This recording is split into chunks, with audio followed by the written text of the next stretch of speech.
11장에서도 보았지만은 예수님의 그 선지자 사역, 두 증인의 사역, 이 땅 가운데 고난받고 핍박당하고 무시당하고 또 그런 중에도 끝까지 회개하고 복음을 믿으라라고 선포를 하고 결국에는 세상 가운데 죽임을 당하게 되나 예수님의 부활에 이제 연합이 되어 영원한 천국으로 하늘로 올라가 가는 장면들을 사람들이 다 보게 되고 또 그걸 보고 회개하고 돌아오는 사람도 있고 또 끝까지 회개하지 않는 사람도 있고 그 이제 11장에 나오고 나중에는 아예 그런 구원받은 자들을 보고 회개도 안 하는 16장 10몇 절이죠. 거기 가면은 끝까지 이 거짓 선지자들은 회개하지 아니하더라. 이제 그런 악인들도 나오고 등장을 하는데 그래서 오늘 요한계시록 12장부터 14장까지는 이 악한 세력들이 교회와 적대적인 관계다라는 것을 보여주고 이 땅에서 진행되어져가고 있는 그 교회 역사 속에 펼쳐지는 환란 뒤에 영적인 전쟁이 있다라는 것을 알려줍니다. 그래서 12장에는 여자로 표현하고 있는 교회, 성도 공동체가 있고 또 용으로 표현되고 있는 악한 세력들, 죄인, 사탄, 악령들이 아주 적대적인 관계로 그 악인들 또 마귀에게 속한 자들이 성도와 교회를 죽이려고 하는 이런 내용들이 이제 14장까지 쭉 나오는데 뭐 계시록 전체적으로 다 나오죠. 근데 요게 그 창세기 3장 15절 원시 복음에 처음 그 계시되었던 미리 알려져 있던 내용입니다. 그래서 용이 왜 여자와 그 아들을 왜 죽이려고 하는가 하면은 창세기 3장 15절 우리 뭐 늘 하루에 10번씩 보던 거라 뭔 내용인지 알지만은 창세기 3장 15절에 보면 내가 너로 여자와 원수가 되게 하고 그랬다. 그러니까 창세기 3장 15절에 내가 너로 여자와 원수가 되게 하고 그랬는데 내가는 하나님이고 너로는 뱀을 마귀를 말하는 거고 여자는 하와 거기서 일단은 당장은 1차적으로 하와를 말하는 거죠. 그래서 서로 원수가 될 거다. 마귀와 여자가 원수가 될 거다. 그래서 하나님께서는 범죄한 아담과 하와와 사탄을 앞에 두고 책망하시는 장면이 이제 창세기 3장 15절이잖아요. 하와는 사탄의 유혹으로 선악과를 먹고 아담에게도 주었고 결국엔 온 인류를 사망에 하게 만들어졌습니다. 하와에게 그 마귀 사탄은 당연히 원수입니다. 왜냐하면 마귀가 사탄이 자기한테 그렇게 했기 때문에 아담도 먹게 됐고 전 인류가 다 죄악에 빠지게 됐죠. 그런데 그 죄악을 행한 자는 사탄인데 사탄이 하와를 왜 원수처럼 여길까요? 잘못은 지가 있는데 잘못은 사탄이 있잖아요. 근데 사탄이 왜 하와를 원수로 여기는 것인가? 창세기 3장 15절은 하나님이 사탄에게 저주하는 내용인데 이 원시복음이라고 하는데 이제 처음에 나온 복음이다. 그래서 원시복음. 이 처음에 그 나온 창세기 3장 원시복음에는 여자라는 개념에는 1차적으로는 하와를 말하지만은 더 큰 의미가 들어 있습니다. 하나님은 하와를 모든 사한 자들의 어미로 창조를 해놨죠. 그래서 하와는 하와 한 사람만 지칭하는 것이 아니라 하와 안에는 하나님 나라 전체의 백성이 다 그 안에 들어있는 것입니다. 그러므로 여자는 하나님의 백성들을 그 생사내내는 어미를 말해요. 따라서 사탄이 여자와 원수가 된다는 의미는 여자를 통해 또 하와를 통해 하나님의 백성들이 탄생을 하게 될 거고 또 메시아가 거기서 또 탄생을 해서 옆에 사탄의 머리를 깨뜨리고 다시 하나님 나라를 회복시키고 완성시키실 주인공으로서 그걸 여자로 표현했고 그 안에는 이제 신구약의 모든 백성들이 있고 그래서 옛날에 이제 그 김성수 소모나교의 김성수 목사님 그 책의 제목이 그거였어요. 여자는 교회를 낳고 교회는 그리스도 여자가 메시아를 낳고 메시아가 교회를 낳고 이제 그게 딱 그 표현인 거거든요. 그러니까 마귀 입장에서는 이 교회를 막아야 돼요. 성도들을 막아야 돼요. 왜냐면 거기서 메시아가 나오거든요. 또 메시아는 교회를 또 자꾸 만들어내요. 성도들을 자꾸 만들어내요. 그러니까 마귀 입장에서는 이걸 막아야 되거든요. 이사야 54장 5절에 보면 이는 너를 지으시니가 내 남편이시라. 이 여자로 표현된 성도 백성들을 여자로 표현을 해놨는데 그 특히 또 조금 이제 얘기하기가 좀 뭐하지만은 이제 가늠한 여자로도 표현하는 경우가 있어요. 백성들은 너를 지으시니까 내 남편이라. 그의 이름은 만군의 여호와시며 내 구속자는 이스라엘의 거룩한 이시라. 그는 온 땅의 하나님이라.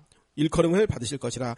여호와께서 너를 부르시되 마치 버림받아 마음에 근심하는 아내 곧 어릴 때 아내가 되었다가 버림받은 자에게 함과 같이 하실 것임이라. 내 하나님께서 말씀하셨느니라. 그래서 여자는 백성들을 특히 이제 집 나간 아내들 좀 호세아서에도 보면 그렇게 좀 나오기도 하고 범죄에서 그렇게 됐다는 거예요. 그 남편, 이제 하나님이 남편으로 그렇게, 또 우리는 어린 양의 신부, 예수님이 이제 신랑 이렇게 표현을 합니다. 하나님이 남편이고 이 백성들은 아내고, 신약에서도 교회를 성도를 또 여자로 표현을 해요. 고린도후서 11장 2절 내가 하나님의 열심으로 너희를 위하여 열심을 내노니 내가 너희를 정결한 처녀로 한 남편인 그리스도께 드리려 중매함이로다. 또 에베소서 5장 30절에 보면 이러므로 사람이 부모를 떠나 그 아내를와 연합하여 그 둘이 한 육체가 될지니 이 비밀이 그도다. 내가 그리스도와 교회에 대하여 말하노라. 그래서 남자 여자 이 결혼이 그리스도와 교회의 연합을 상징적으로 보여줬대요. 그래서 천국 가면은 시집가고 장가가고 없다고 그랬죠. 그러니까 예표적으로 이 땅에서 우리가 그렇게 이제 살고 있다는 것입니다. 교회는 그리스도의 신부입니다. 계시록에서는 세상은 음녀 바벨론이고 교회는 그리스도의 정결한 신부예요. 그래서 하늘에서 내려오는 새 예루살렘 바로 교회예요. 계시록 21장 2절에 보면, 또 창세기 3장 15절에 보면 너의 후손도 여자의 후손과 원수가 되게 하리니 했는데, 뱀의 후손은 사탄에게 속한 백성들을 상징하고 여자의 후손은 하와를 통해 출생한 하나님의 모든 백성들을 다 의미합니다. 그래서 예수님께서 바리새인들 유대인들에게 야 예라이 독사의 자식아 이렇게 했는데, 요 책망할 때 바리새인들이 그걸 듣고 아주 그냥 뚜껑이 열려가지고 분노를 막 이렇게 했단 말이에요. 그 말은 예수님께서 지네들한테 독사의 자식들아 이렇게 하나님께서 저주하신 그 뱀의 후손이다 그렇게 말을 들었을 때 그 말이 무슨 말인지 아니까 아주 뚜껑 우리한테 당신 뭐 할아버지가 낙가무라한테 선산 받아가지고 한 거 아니요? 그럼 열 받아가지고 그 후손들이 그죠? 김학래하고 최양락 코미디 그렇잖아요. 아니 낙가무라가 너희 할아버지를 봐줘가지고 네가 한 자리 니네 할아버지가 한 자리 한 거 아니요? 그러니까 최양락 열 받아가지고 그거하고 똑같은 거예요. 니네 할아버지 친일파라며 이러면 이제 가만히 있을 사람 누가 있어요? 그거하고 똑같아요. 그러니까 자신들은 이제 바리새인들 유대인들은 선민이라고 우리는 하나님의 백성이라고 생각하는데 예수님이 거기다 대고 네 아비가 마귀야 이러니까 이게 화가 날 만한 표현이 되는 거죠. 뱀의 후손들이 사탄의 백성들을 말하는데 죄악에 소속된 땅에 속한 자들. 이 뱀의 후손들은 여자의 후손들은 이제 하나님의 백성들을 말해요. 예수님을 통해서 등장하게 될 그 하나님의 거룩한 백성들. 그러니까 뱀의 후손, 여자의 후손, 극심한 적대감을 갖게 됩니다. 그들의 아비인 사탄이 하나님 나라 백성을 미워합니다. 세상이 교회를 미워하고 핍박하는 이유는 그들이 다 하나님께 속하지 않았기 때문에 그런 것입니다. 또 창세기 3장 15절에 여자의 후손은 내 머리를 상하게 할 것이요 너는 그의 발꿈치를 상하게 할 것이다. 그랬는데 여자의 후손은 예수 그리스도입니다. 그래서 예수님은 사탄의 머리를 깨뜨려서 완전히 이제 무너뜨리시는 거죠. 반면에 사탄은 예수님의 발꿈치를 물어서 약간의 상처를 주는 정도의 발악을 하게 됩니다. 또 여자의 후손이신 예수 그리스도는 십자가와 부활로 수많은 죄인들을 자신과 연합시켜 사탄의 후손들 중에 일부를 또 구원해서 여자의 후손이 또 되게 만들어 놓죠.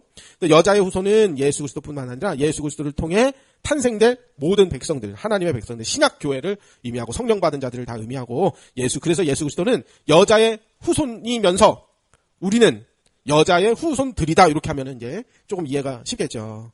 그래서 이것은 이사야 53장 여호와의 종 예수 그리스도의 대속을 통해서 생산치 못한 이스라엘이 수많은 여호와의 종이 여호와의 종들로 그렇게 만들어지는 것을 의미합니다. 그래서 아담의 범죄로 세상이 죄와 사망이 가득한 마치 사탄이 장악한 듯한 그런 나라가 되었지만 이후에는 여자의 후손으로 오시는 예수 그리스도께서 죄인들을 십자가와 부활로 구원하셔서 여자의 후손들을 통해 다시 하나님 나라가 되도록 이 땅을 다시 거룩하게 만드시는 이것이 하나님의 구속 사역이며 하나님이 하시는 지금 일이며 이것이 경륜이다 이렇게 보면 되겠어요. 자, 그래서 이제 이런 기초 배경이 이러이러하다라는 것을 이제 알아놓고 요한계시록 12장 오늘 1절부터 6절까지 보면 하늘에 큰 이적이 보이니, 그러니까 이게 이제 장면이 요한계시록에서 내가 또 봄에 내가 또 뭘 봤는데 이제 장면이 전환되는 거예요. 하늘에 큰 이적이 보이니 해를 옷 입은, 그러니까 아주 빛났다는 거예요. 해는 태양을 말해요. 해를 옷 입은 한 여자가 있는데 그 발에는 달이 있고 그 머리는 12별의 관을 썼더라. 그래서 요한이 하늘에 큰 이적을 봤습니다. 해를 옷 입었다. 이건 그 햇빛으로 아주 둘러싸였다. 발에 아주 빛이 확 났다 이 말입니다. 발 아래는 달이 있고 그 머리는 12별의 관을 썼다 했는데 이 모든 것은 다 우리가 봤을 때는, 지상에 사는 우리가 봤을 때는 이 광명체들을 말하는 거예요. 빛을 내는 거. 이 여자는 그래서 찬란한 영광의 빛을 가지고 있다, 입고 있다 이렇게 보면 돼요. 그래서 그럼 이 여자가 누구냐 하면은 이제 우리는 아까 설명했듯이 하와를 의미하면서 모든 그 백성들을 의미한다. 이렇게 우리는 구원받은 하나님의 백성들이다. 그럼 반대로 이제 저 카톨릭에서는 이게 바로 마리아다. 그렇게 본대. 우리는 거기는 이제 동의하지 않습니다. 창세기 3장 37장 9절에 보면은 요셉의 꿈이 뭐라고 하냐면 해, 달과 11별을 이야기가 나오는데 이제 자기한테 다 절했다 이거 아니에요. 그러니까 야곱과 이것이 그 아들들에서 그 표현한 내용인데 구약에서는 이렇게 신실한 하나님의 백성들을 빛나는 자들, 빛의 비유를 하는 경우들이 이제 여러 번 있습니다. 다니엘 12장 3절에 보면 지혜 있는 자는 궁창의 빛과 같이 빛날 것이요. 그 사람이 빛난대요. 많은 사람을 옳은 대로 오게 한 자는 별과 같이 영원토록 빛나리라. 그래서 구약에서 해, 달, 별 이것은 빛은 하나님의 백성들의 영광을 표현한 그 방법이다. 그렇게 우리가 생각할 수 있어요. 그래서 그 여자가 아주 해, 달, 별로 빛이 환했다. 이렇게 영광스러운 하나님의 백성이다. 그렇게 보면 된다는 거죠. 그래서 앞에서 설명했듯이 구약에 나온 여자를 시온 예루살렘으로 비유하고 여자는 메시아 오기를 간절히 바라는 백성들. 또 어린 양의 신부, 신약에서는 이 교회가 바로 여자입니다. 계시록 12장에서 여자는 구약과 신약을 모두 표현한 하나님의 백성들 모두를 의미하는 것 같습니다.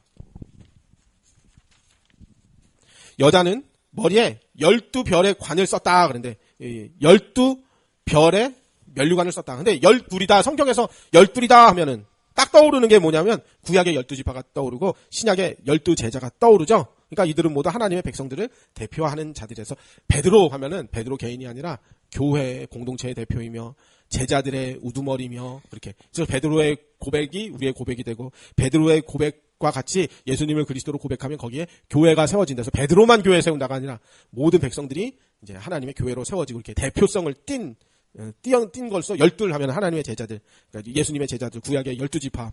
그렇게. 그래서 12별의 면류관을 썼다. 그럼 딱 의미가 이제 떠오르잖아요. 모든 백성들을 의미한다. 그렇게 생각하면 되겠죠. 또 이사야 62장 3절에 보면 너는 또 여호와의 손 아름다운 관, 내 하나님의 손의 왕관이 될 것이라. 면류관을 썼다 그랬단 말이에요.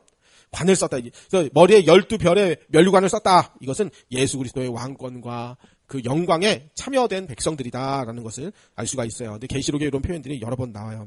또 계시록뿐만 아니라 신약 성경에 구약 성경에 많이 나와요. 생명의 2장 10절에 내가 생명의 면류관을 주리라. 3장 11절에 내가 속히 오리니 내가 가진 것을 굳게 잡아 아무도 내 면류관을 빼앗지 못하게 하라. 또 4장 4절에 보면 보좌에 둘러 24장로들이 있고 보좌들이 있고 그 보좌들 위에 24장로들이 흰 옷을 입고 머리에 금관을 쓰고 있더라. 그래서 면류관은 하나님의 영광의 큰 상급이 바로 면류관. 이거를 쓰고 있대요. 백성들이. 그러니까 우리가 이제 그렇게 영광스러운 자들이 될 것이다 하는 것입니다. 다음 12장 2절에 보면 이 여자가 아이를 배워 해산하게 되면 아파서 애를 쓰며 부르짖더라. 여자가 이 출산한 아들이 바로 예수 그리스도입니다. 그러니까 왜 이것이 예수 그리스도냐 하면은 나중에 5절에 나오는데 이 여자가 낳은 아들이 장차 철장으로 쇠막대기로 만국을 다스릴 남자아이, 만국을 다스리는 남자아이 바로 예수님을 말해요. 근데 이게 구약에 있는 내용들, 이게 요한계시록은 구약에 있는 내용들을 다 갖다가 이렇게 인용을 한 거예요. 그 당시에 성도들이 딱 보면 아 이거 그 얘기네 이렇게 알아볼 수 있게.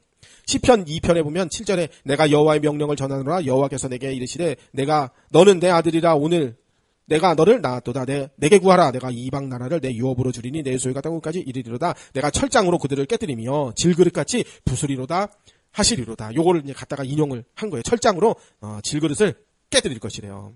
쇠막대기로 백자, 청자, 질그릇이랑 요강, 확 그냥 집어 던지면, 옛날에 이한 할머니 요강 들고 나가다가 거실에다 엎어져 며느리가 열받아가지고, 그랬대는데, 예.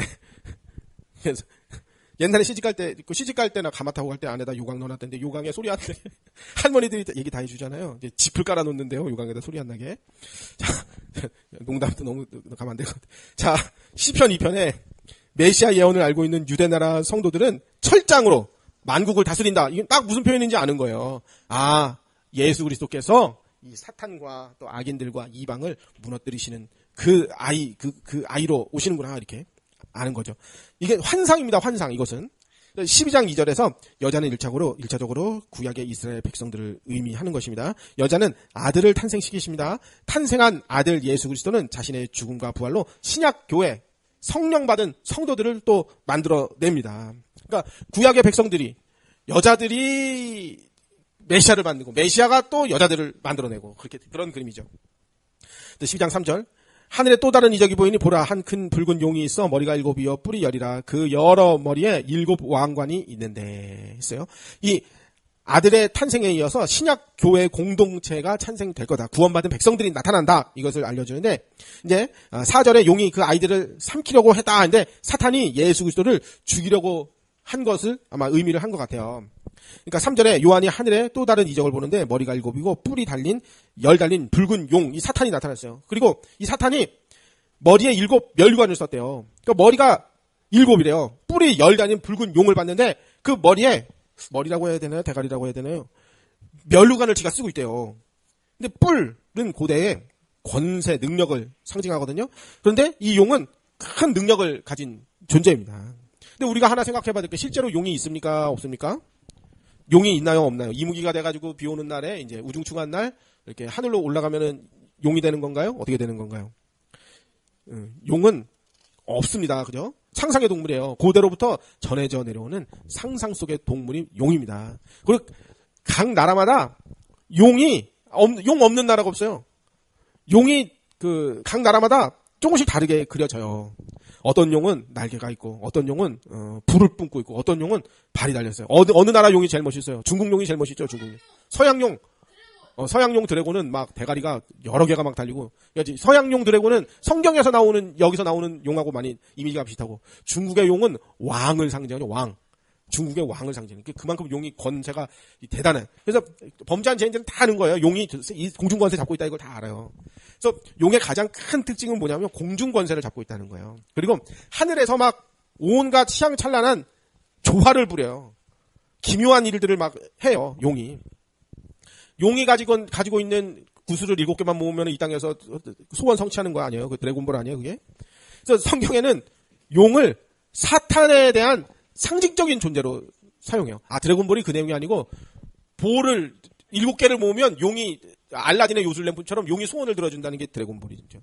일본 만화 드래곤볼이. 하여튼 용은 거의 전능한 존재에 가까워요. 이 죄인들의 상상 속에서는. 실제로 용은 없는 동물인데, 근데 이게 고대로부터 내려온 그 사고 방식이다 보니까 성경에도 용을 사탄 대신 사탄을 비유해서 등장을 시키는 거예요. 그러니까 사도 요한과 유대 나라 사람들도 용이 뭔지 잘 알고 있었을 것입니다. 구약에서도 애굽 왕 바로를 용으로 표현하고 악인들을 용으로 표현한 부분들이 종종 나타나요. 시편 74편 13편 주께서 주의 능력으로 바다를 나누시고, 이게 애굽에서 출애굽하는 사건 나오는 거예요. 물 가운데 용들의 머리를 깨뜨려. 그 애굽 군대와 다 거기서 수장시켜 버렸잖아요. 그러면서 바로가 이제 이스라엘 나라 백성들을 괴롭히는 그 일이 끝나는 거 아니에요. 머리를 깨뜨렸잖아요. 장자가 죽었고, 리워야단의 머리를 부수시고, 리워야단이 용이에요. 그것을 사막에 사는 자에게 음식물로 주셨으며, 주께서 바위를 쪼개어 큰 물을 내시며, 이게 이제 출애굽의 반석에 물을 반석에서 물이 나온 사건. 주께서 흐르는 강들을 마르게 하셨나요? 흐르는 강들을 마르게 하고 요단강을 이제 건너서 들어간 거 아니에요? 또 이사야 51장 9절 여호와의 팔이여 깨소서 능력을 베푸소서 옛날 시대에 깨신 것 같이 하소서. 라합을 점이시며 용을 찌르시니가 어찌 우리 주가 아니시며 바다를 넓고 깊은 물을 말리시고, 이거 홍해를 가르는 사건. 바다 깊은 곳을 길러내어 구속받은 자들을 건너게. 이게 요단강 건너고 들어갔죠. 이가 어찌 주가 아니시니까. 그래서 구약에서 바로왕을 용이라는 것은 하나님의 백성들을 대적하는 악의 세력의 상징을 이제 사탄 용을 상징합니다. 그렇기 때문에 용은 하나님의 백성들을 대적하는 세력이다. 그래서 계시록 12장 9절에는 용을 예뱀 마군이다, 그렇게 또 해놨습니다. 그래서 구약에서 용은 악한 자, 마귀입니다. 이와 관련된 구절이 많이 있어요. 용 마귀가 머리에 3절에 7 면류관을 썼다고 그래요. 이게 면류관 아까 백성들이 받는 찬란한 영광인데 마귀가 이걸 썼다고. 그러니까 이거는 뭐냐면 하나님을 모방한 그 행동을 마치 자기가 하나님인 것 같이 마귀가 그렇게 하고 있다는 거예요. 7은 완전수인데 면류관까지 쓰고 있대요. 이게 어떻게 우리가 해석했냐. 마귀 사탄은 이 세상 신, 세상 임금으로 군림하면서 지금 큰 권력을 행사하고 있는 게 사실입니다. 그래서 마귀는 하나님을 반역했고 에덴에서 아담 하와를 속여 타락하게 만들어서 거룩한 하나님 나라를 더럽혔습니다. 그래서 마귀가 지옥에 떨어질 때까지 마귀가 물귀신 작전을 쓰는 거예요. 자기가 어떻게 될지 알거든요. 그러니까 물귀신은 뭐냐면 같이 죽는 게 물귀신이에요. 끌고 들어가는 거예요. 그래서 여자가 낳은 아들, 이 교회 성도들을 끝까지 괴롭히는 역할을 마귀가 합니다. 계시록 12장 17절에 용이 여자에게 분노하여 돌아가서 그 여자의 남은 자손 곧 하나님의 계명을 지키며 이 성도들을 예수의 증거를 가진 자들과 더불어 싸우려고 바다 위에 모래 위에 섰더라. UFC 링으로 올라와라, 빨리 나와 한판 붙어보자. 지금 그러고 있단 말이에요. 교회와 성도는 하나님의 계명을 지키고 예수의 증거를 가진 공동체인데 마귀는 그 교회를 대적자로 삼아서 계속 공격하려고 해요. 성도들을 공격해요. 마귀는 교회가 하나님의 영광, 하나님께 교회가 영광 돌리니까 그 자체를 싫어합니다. 우리는 마귀가 없다고 하면 안 돼요. 또 그런데 마귀에 대해서 또 너무 과대하게 또 해서는 안 돼요. 성경엔 분명히 마귀가 있다고 했습니다. 마귀는 분명히 신자들을 실족시키고 불신자들을 자기 손아귀에 잡고서는 그 영원히 지옥불에 같이 끌고 가려고 그렇게 악한 짓을 하고 있어요. 그러면 다락방 틀린 게 없네 그러면? 다락방 마귀 얘기했다고? 아니요. 그렇다고 해서 인간이 저지른 모든 죄가 마귀 때문이며 다락방처럼 다 마귀 탓하면서 방종 타락을 정당화해서는 안 됩니다. 그래서 하나님이 마귀는 마귀대로 지옥불에 다 떨어뜨리고 죄인은 죄인대로 다 벌을 내리시는 겁니까? 마귀를 따라가서도 그거 잘못이에요. 마귀한테 속아 그것도 잘못이에요. 그러니까 이 영적 문제 어떻게 치유하냐? 그거 다 마귀가 그런 거니까 마귀만 꺾으면 돼. 아니요. 회개해야 돼요. 인간이 회개해야 돼요. 거라사 광인처럼 전 인격적으로 마귀한테 잡혀서 자기 의지와 상관없이 죄를 짓는다. 그거는 예수님이 그런 경우에만 예수님이 가가지고 그 귀신들을 쫓아내주신 거고 인간은 마귀가 부추겼든 자기가 자범죄에 의해서 자기 스스로의 욕심에 끌려 죄를 지었든 마귀가 죄 좀 지어보라고 부추겼든 안 부추겼든 다 인간은 회개하고 하나님 앞에 용서를 구하고 죄 없다함, 의롭다함을 받아야지 구원을 받는 거지. 진짜 거라사 광희처럼 완전 100% 귀신들 그거 아니면은 다 회개해야 됩니다. 그러니까 마귀 탓하고 나 잘못 없다 그러면 안 돼요. 그게 마귀 전략이에요. 그렇게 살도록 방종 타락하는 게. 자, 요한복음 이따가 저기 출력해서 나눠드릴게요. 15일까지 제출하라고 이제 요번에 이단 세미나에 기고할 글을 이제 제가 작성을 했어요. 그래서 이따가 나눠드릴게요. 집에서 한번 읽어보시고요. 요 표현이 과한 거. 제가 쓸 때는요. 처음에 작성할 때는 아주 이 쌍놈의 저기들 아주 그냥 이거 범죄 집단이야 이렇게 했는데 집사람이 읽어보고 이거 이렇게 하면은 오히려 그쪽 사람들이 시험 들어서 회심하지 못할까봐 표현이 너무 과하다 해가지고 그걸 다 순화를 해가지고 다시 다 고쳤어요. 그다음에 이제 읽어보고 내가 다락방 성도의 입장이라면 이 글을 읽고 인정을 하겠느냐 못하겠느냐 그걸 한번 평가를 해주세요. 근데 길어요. A4로 빽빽하게 해가지고 34장인데 그게 그냥 출력하면 40장 이상 돼요. 너무 길어요. 그러니까 긴데 재밌어요. 읽어보세요. 이게 엄청 순화했어요. 지금 처음엔 다 범죄 집단 그랬는데 다 순화해서 바꿨어요. 표현을 다 바꿨어요. 자, 요한복음 15장 19절 너희가 세상에 속하였으면 세상이 자기의 것을 사랑할 것이나 너희는 세상에 속한 자가 아니요 도리어 내가 너희를 세상에서 택하였기 때문에 세상이 너희를 미워하네. 세상이 신자들을 미워해요. 왜냐면 우리는 백성들이고 그들은 사탄에게 속했기 때문에 그래요. 세상은 성도와 교회를 아주 싫어합니다. 교회와 성도가 세상에 속하지 않았기 때문에 자기들은 싫어하는 거예요. 세상은 마귀의 영향력 아래에 있기 때문에 세상 속에 있는 교회는 환난과 핍박을 받습니다. 안 그래도 이 세상과 마귀가 악인들이 교회를 핍박하는데 지금은 교회들이 욕먹을 짓을 하고 있어서 더 욕을 먹고 있어요. 그것도 문제예요. 마귀는 그리스도께 속한 사람을 미워합니다. 그래서 세상은 교회를 푸대접하는 것입니다.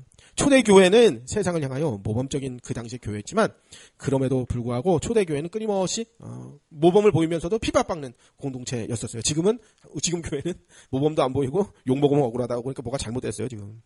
의를 위해 핍박받는 자가 복이 있다. 그래 팔복에 보면 있잖아요. 근데 이것이 그리스도께 속해 있다는 증명이 됩니다. 그 정체성이 바로 의를 위하여 핍박받으면서도 웃으면서 왼밤 맞고 오른밤 돌려대주고 겉옷달라고 하는 자에게 속옷까지 내어주고 요게 이제 교회의 신자된 정체성 넓은 아량과 품어주는 배려와 나 욕 들었을 때는 못 들은 척하고 돌아서는 게 요게 신자에 된 증명입니다.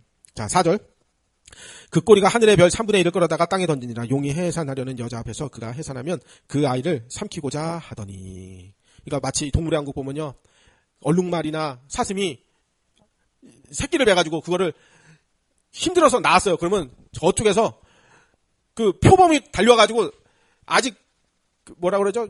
이렇게 비닐에 둘러싸여 있는 걸 보래. 새끼가 나서 그걸 그냥 물고 막 가버려요. 얼마나 잔인한지 몰라요. 새끼가 엄마 뱃속에서 나와가지고 작은 데서 나와가지고 이제 서서 아기를 낳으니까 땅에 뚝 떨어지잖아요. 그러면 달려가지고 그걸 물고 도망가 버려요. 진짜 너무하다 싶은데 지금 마귀가 지금 그러려고 하고 있다는 거예요. 용이 그 꼬리로 하늘의 별 3분의 1을 끌어다가 땅에다 던집니다. 그러니까 이게 뭔 말이냐? 그러니까 2절에서 여자가 해산을 하려는 중이었기에 아이가 나오면 여자가 애를 낳는다고 하면 바로 그걸 잡아 삼키려고. 이는 성도와 교회를 향한 마귀의 간악한 공격이 계속되고 있다라는 것을 보여줘요. 근데 이게 어디에 근거하냐? 다니엘서 8장 10절. 그것이 하늘 군대에 미칠 만큼 커져서 그 군대와 별들 중에 며칠 땅에 떨어뜨리려고 그들을 짓밟고 그래요. 저 별들 중 몇을 땅에 떨리고 그것을 짓밟고 그래요. 사탄이 아주 발악을 하고 자기 군대를 보내서 자기 그 악한 영들 종들을 보내가지고 공격하려고 하고 있다는 거예요. 근데 다니엘 8장은 작은 뿔 환상인데 유대의 이날 핍박을 예언한 그 내용인데 군대와 별을 땅에 떨어뜨리고 짓밟는다는 것은 하나님의 백성들이 대적자에 의해서 고난받을 내용을 표현한 거거든요. 그러니까 마귀가 지금 이렇게 하나님의 백성들을 이렇게 지금 잡아먹으려고 하고 있다는 거예요. 그래서 계시록 12장 4절 용이 하늘 별 3분의 1을 끌어다가 땅에 던진다는 것은 결국 마귀가 하나님의 교회를 공격할 것이다 라는 내용이에요. 백성들을 공격할 것이다. 마귀는 메시아도 공격했고 메시아를 따르는 교회도 공격하고 여자가 낳은 아들과 아들들이 탄생시킬 이 교회도 계속 공격할 겁니다. 5절 여자가 아들을 낳으리니 이는 장차 철장으로 쇠빗장으로 만국을 다스릴 남자라. 그 아이를 하나님 앞 그 보좌 앞으로 올려가더라. 이 나온 아들, 여자가 낳은 아들 그리스도는 장차 쇠막대기로 만국을 다스릴 남자입니다. 이것은 마귀의 패배를 의미하는 것입니다. 그러니까 마귀가 여자를 죽이려고 그렇게 했다는 거예요. 그러니까 마귀는 발악하면서 아들을 막아야 됩니다. 아들은 만국을 다스리는 만왕의 왕으로 이제 통치하십니다. 그 아이를 하나님 앞과 보좌 앞으로 올려간다 했는데 이것은 예수님이 부활 승천하셔서 하늘 보좌 우편에서 통치할 왕으로 등극했다 이 말입니다. 이것이 바로 마귀에게는 패배예요. 예수님이 사망 권세를 깨뜨리셨으니까. 율법의 권세를 깨뜨리셨으니까. 마귀의 머리는 깨어지는 것입니다. 그러니까 마귀가 아들을 삼키려고 발악을 했다는 거예요. 그래서 오늘 마지막 6절. 그 여자가 광야로 도망가며 거기서 1260일 동안 그를 양육하기 위하여 하나님께서 예비하신 곳에 있더라 했습니다. 이 땅에 존재하는 교회는 광야에서 양육을 받고 있는 공동체예요. 광야는 고난이 있고 시련이 있고 아픔이 있고 그게 광야죠. 1260일. 요게 이제 반복되는 내용이죠. 한때 두때 반때. 또 42달. 예수님의 초림부터 재림까지의 기간을 이제 우리는 한때 두때 반때 이렇게 표현하죠. 1260일. 이 기간에는 교회가 광야에서 고난을 받습니다. 교회는 이 땅에서 예수님의 십자가와 연합된 삶을 삽니다. 우리가 지금 그 삶을 살고 있어요. 고난 받아요. 괴로워요. 마귀도 공격해요. 내 죄성도 나를 공격해요. 또 이제 하나님도 나 거룩해지라고 연단도 갖다 줘요. 그 광야의 삶을 우리는 지금 살고 있어요. 교회는 광야의 연단 속에서, 성도는 광야의 연단 속에서 하나님의 인도하심과 보호 속에 양육을 받고 있어요. 그러니까 괴로워요. 광야의 죽음을 지나 부활의 영광에 우리는 다 참여하게 되어 있습니다. 그러니까 마귀가 발악을 한다 해도 마귀의 역사 또한 하나님의 손안에 있습니다. 성도가 이 땅에서 경험하는 모든 고난과 연단, 그 제일 힘든 게 뭐냐면 내가 뭘 잘못했는데 나한테 이렇게 하시나? 이게 제일 힘들어요. 근데 나중에 알게 돼요. 이 정금과 같이 된 이후에 알게 돼요. 아, 그때 나에게 이런 연단이 필요했구나. 그걸 나중에 알게 되죠. 마귀의 공격도 모두 이 광야 학교, 광야 양육, 빨리 광야를 졸업하고 싶죠. 근데 이걸 알고 지금 우리는 이렇게 살고 있다. 한때 두때 반때의 기간을 성령으로 통치하시고 다스리시는 지금 이 시간 한때 두때 반때. 이게 여기서는 십자가와 함께 죽어가는 게 이게 이제 답입니다. 그래서 7절부터는 이제 다음 주에 금요일 더 보도록 할게요.